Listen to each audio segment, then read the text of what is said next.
Alternative media sources have long held that the so-called rebels in Syria are primarily identified with Islamic jihadists, clearly members of al-Qaeda.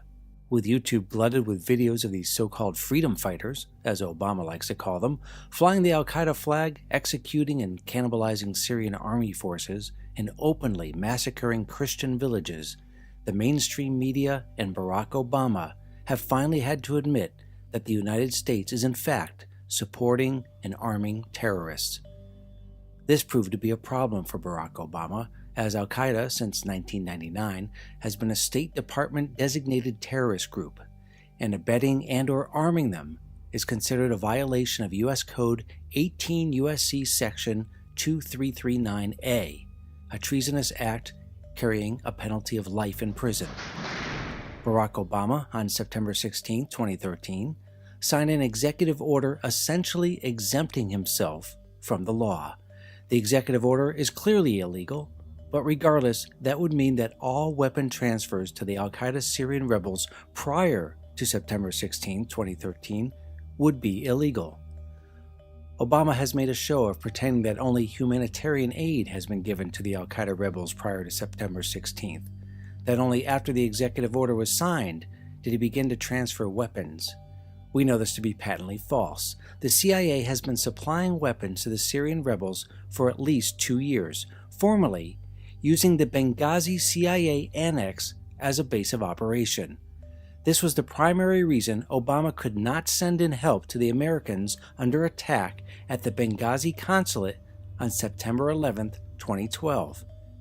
And this was the primary reason for the ludicrous story about a mob storming the consulate over an anti-Muslim YouTube video.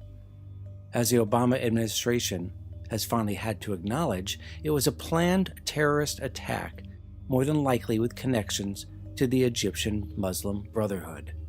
The most recent illegal arms shipment occurred on August 21, 2013, just hours after the chemical weapons attack blamed on Syrian dictator Bashar al-Assad. Many, including Rush Limbaugh, admit that it is likely the Obama regime's al-Qaeda rebels were the ones who gassed 1,429 civilians on August 21st, and not Syrian dictator Bashar al-Assad. Limbaugh cites an article published by Yosef Bodansky, senior editor of Defense and Foreign Affairs magazine, as a basis for Obama's al-Qaeda rebels being behind the chemical weapons attack. But the article also details the huge weapons transfer that occurred on August 21st and the massive planning that was behind it. Bodansky's sources revealed that on August 13th and 14th, there was a high-level meeting in Turkey that included leaders of the al-Qaeda Syrian rebels, along with U.S., Turkish, and Qatari officials, in which the Obama regime planned a bombing campaign after a quote-unquote war-changing moment that was set to occur within days. This war-changing moment, of course, turned out to be the gassing of 1,429 people, including hundreds of children, to be blamed on Bashar al-Assad. The plan, according to Bodansky, before public opinion stopped Obama's illegal war in its tracks, was for the U.S. to engage in a massive bombing campaign beginning August 29th in response to the world's outrage of al-Assad gassing his own people. While Obama was bombing Syria into oblivion, the Syrian rebels were to take over al-Assad's strongholds, bolstered with the huge influx of weapons.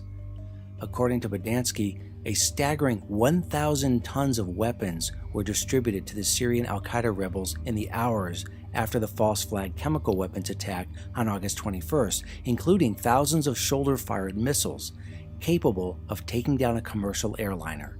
Our own CIA oversaw the massive illegal weapons distribution. Barack Obama is clearly guilty of violating U.S. Code 18 U.S.C. Section 2339A, supplying weapons to terrorists. This is grounds for impeachment,